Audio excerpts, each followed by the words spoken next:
Phantom Thread, I always have good memories of movies when I see them in a theater because I can just talk about the memory I had seeing it. I saw Phantom Thread in theater number one at the Manhasset Cinemas. It's a three auditorium theater, and I was in the largest theater, the first one, and it was really crowded. I went on January 2017 day.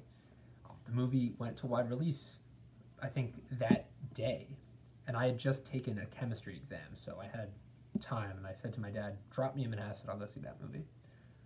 And I went the day actually after it went to wide release, so like a Friday or a Thursday or something like that, and it went during the middle of the day, and I enjoyed it. I enjoy any movie that I go to see and I really want to care about the characters. I went into this just thinking it's going to be a beautiful, good looking film, and it really was. I was so impressed by not really Daniel Day Lewis's performance, but just how able to get into the stupid antics of his behavior because he's a character that is based on Paul Thomas Anderson. I mean, the man, the master, wrote the film, directed it.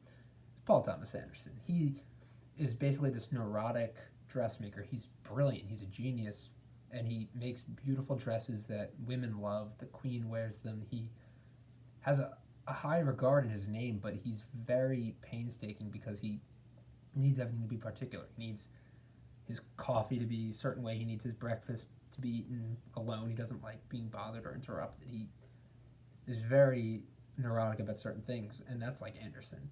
So the character is fun to watch, and his relationship with Alma, a waitress he develops a relationship with, is the center of the movie, and it's fun to watch. Anderson's films have always been just developing over the years, and I think he really has said almost everything he has to say about where he is in life right now. Because he's done There Will Be Blood, The Master, and now Phantom Thread. And it seems that he's just really shown his relationship with women. Maybe this is about Fiona Apple, because I know Anderson had a somewhat tumultuous relationship with her that was documented quite recently when Fiona Apple was doing an article on her new album, Bolt Cutters, something like that. And she said they had a lot of fights, with Quentin Tarantino. So, if I'm to guess what Phantom Thread is, it's about an artist and his relationship with his muse and how he isn't able to control himself or he isn't able to really find happiness despite having everything he wanted and should have.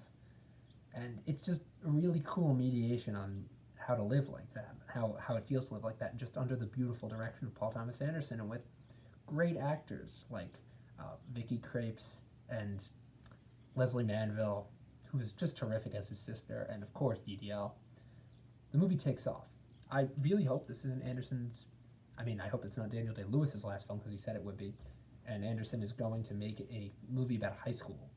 So I think he's going back to his roots, his fun, grounded roots, shooting in widescreen with the panamorphic lenses. So I really liked Phantom Thread.